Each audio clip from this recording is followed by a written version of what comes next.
Hello and welcome back to another episode. Christmas. It's the second most wonderful time of the year as far as I'm concerned, but it is fast approaching, and today I want to share with you a sort of a companion piece to a video I made a wee while ago, where I asked you to consider what do you need, and to consider requiring something that will make your life or your hobby or your well-being better as not only being a luxury but actually something that you really should want to need, and you need to want in that sense. It's better to have those things in your life than not. And so if you want to know more about that, the video, put a card above. There'll be a link at the end of this video to check that out.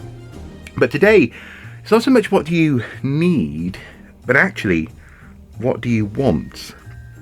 And I'm not talking about in the sense of going through, for example, as I did as a kid, going through the Argos catalogue and ringing things that you're interested in and hoping someone notices in the house for a Christmas present.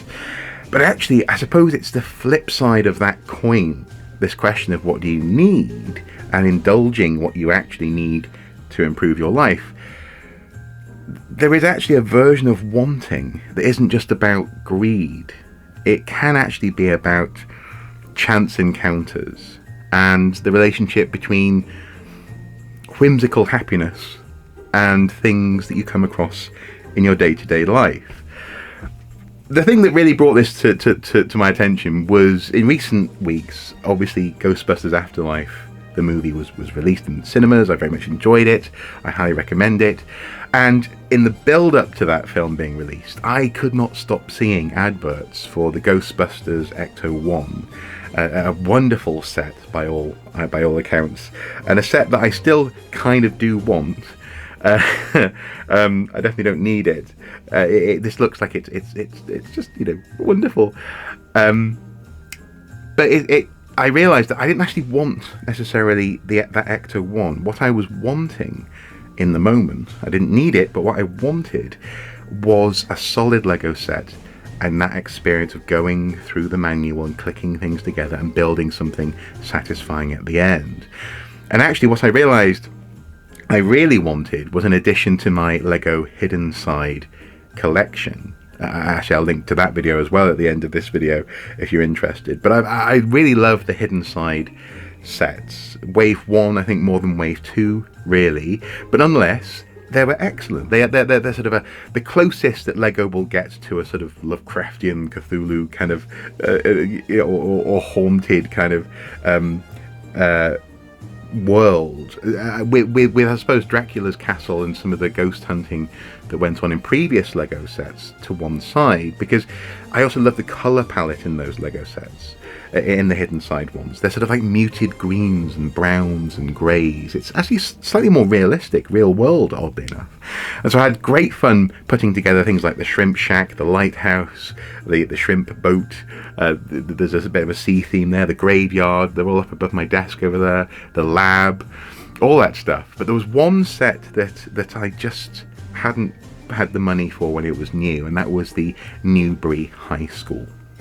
And it looked kind of cool. It's a school that transforms into a monster as part of the AR game that people can play with Hidden Side. Again, I'm pretty sure I talked about that in the previous video. You can sort of hunt ghosts within it in the app, but also it's a really intricate little set that I really wanted. And so I figured I would put my wanting energy, my sort of whimsical, I just need Ecto-1, into actually going for a set that will complete my collection, or well, the collection that I'm interested in when it comes to Hidden Side. And I wasn't disappointed. By indulging that want, I went and found it on eBay. I got it for a very good price, certainly compared to what it was brand new, but also compared to the market value, it seems. I got it for about 20% less than that, so sort of 40 to 40, was it £48, I think? Wasn't that much anyway in the grand scheme of things for such a big set. And then building it and now being able to play with it is so satisfying. I didn't need it, but I wanted it, and I wanted it with good reason, I suppose. And maybe that's why it's the flip side of this need versus want question. I suppose there are wants that have good intentions and good reasons behind them. And that brings me to two more things that I came across a couple of days ago when Mrs. Soup, me, and our friend Ruth were walking through town, through Newcastle. And I didn't really want to spend any money. I didn't want to find anything that was going to empty my wallet, because obviously we're approaching Christmas, presents to buy, all that kind of thing. But I found two things that I really, really wanted. I didn't need them, but I really wanted them. Thing number one was this. It's a NECA collectible in the box of Metalhead. Now, Metalhead in the Teenage Mutant Ninja or Hero Turtles is a sort of robot version of all the turtles. He's got sort of the consciousness of all of the turtles in one, but he's also really helpful. And this guy actually, on the back of the box, it highlights the different ways in which if there's a drill hand, there's an attachment to his chest, there's a spade, I think, or a metal detector there, and it's a robot that I've always had a very strong fondness for, and the reason for that is because he got me through a very difficult time in my life, actually. I've talked about Metalhead in another previous video. Maybe I should link to all of these in the description below. I'm not sure I can fit them all at the end of the video or in cards, but Metalhead was very important to me as a child. And I've got Metalhead upstairs with my retro game consoles, so with the Mega Drive, the SNES, etc., up in the room above me, in fact. So I've still got him, but this incarnation of him just really spoke to me. I love the slightly sort of cartoony chunkiness of him. I love the color scheme. And I love the fact that there are all these plug-inables, and this is actually something that I will be opening. There are some collectibles that I don't open. I'm getting a bit more fastidious with that, but things like pop figurines, for example, I do try to open. Or I'm looking at you, Miles Morales, just there behind my shoulder. I need to open him, and this guy will be played with. He will, but he was on sale. He was down from £33 to £22, and I just wanted him. I didn't need him. I didn't need him at all, but I wanted him. And I think I wanted him with good reason. I think I did. So that was the morning in Newcastle, but then we moved on to North Shields, much closer to home, just up the road, on the way home, sort of, although not actually, because basically my lovely wife was on the hunt for some crockery, some old plates and things, and cups, teacups, to make a bird feeder and a water a bird bath out of in the garden. And Ruth was looking for potentially cool books, but also actually some fabric to make quilts out of. She's doing some quilting. So we went out of our way, sort of on the way home, and there in the charity shops in North Shields, I came across something else that I just had to have. I just spent £22 on Metalhead, and there was something that was again £20, and I just couldn't resist it. I needed it in my life, and that was Conan. Conan, the Ultimate Guide to the World's Most Savage Barbarian. And this book, let me just explain. I looked into it, and online it's like £60 odd. So I got it for a third of its price, as it were, third of the market value, third of what people are paying for it. It's the equivalent in terms of Conan to the Ultimate Guide to Batman, some of my favourite books.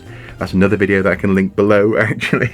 It's quite a list of recommended reading. Go and do your homework.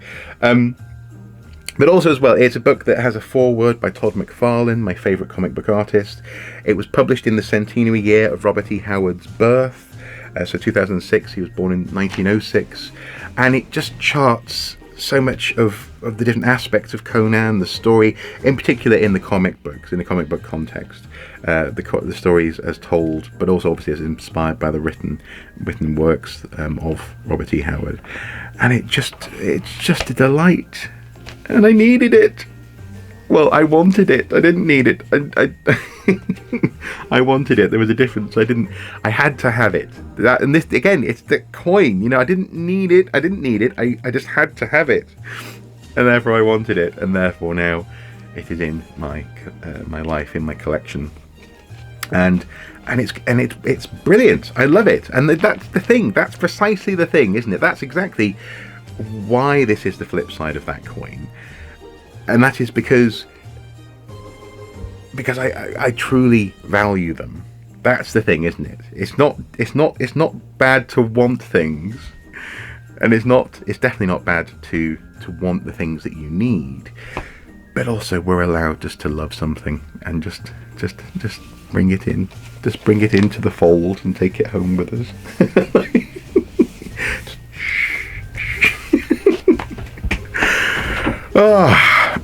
What do you think? Are you a creature of desire? Do you follow your wants, or are you much more sensible about your needs?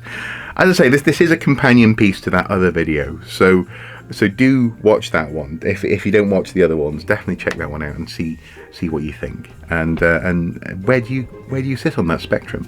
I think I've become better at getting rid of things that I simply got because they were there to be had. I mean, for example, actually, I've just taken off the shelf up there. Oh, this guy, BB-8. He's a Star Wars sort of plush toy that also has a sort of a sound chip inside.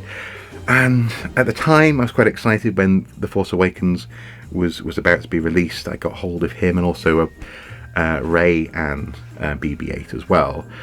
And I had that figure up there. I quite like the BB-8 model that came with Rey. I don't need this. And so at the time, I might have wanted this, but at the same time, I think I always knew it was a novelty, and he's out there because he's going to be donated to a charity shop, so someone else can have him for Christmas.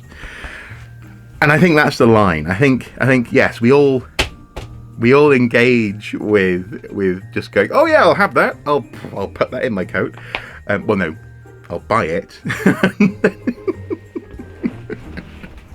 What I mean to say is, I'll put, figuratively, I'll put that into my coat of interests. Don't shoplift.